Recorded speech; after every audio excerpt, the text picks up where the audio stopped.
In the Old Testament, there are three key offices or roles that are all ultimately fulfilled by Jesus Christ. One of those is the office of king. Let's see how Jesus fulfills this essential role in the life of God's people.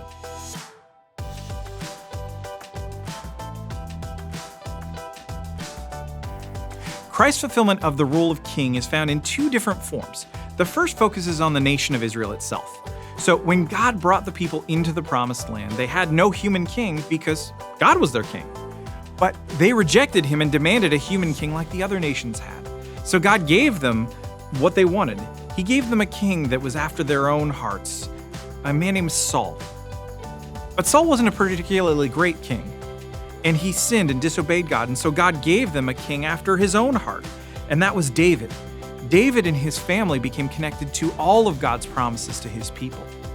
God promised that one of David's descendants would be a great king who would be a son to God, and God would be his father.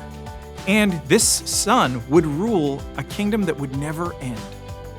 In both his human and divine nature, Jesus is the fulfillment of that promise.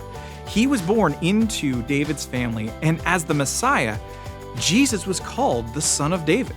And during his trial and crucifixion, he was identified as the King of the Jews.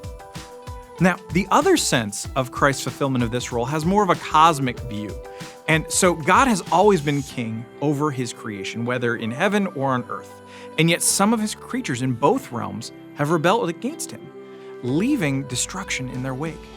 And so to restore his broken world, God promised a king who again is the Messiah, who would deliver his people and restore all of creation.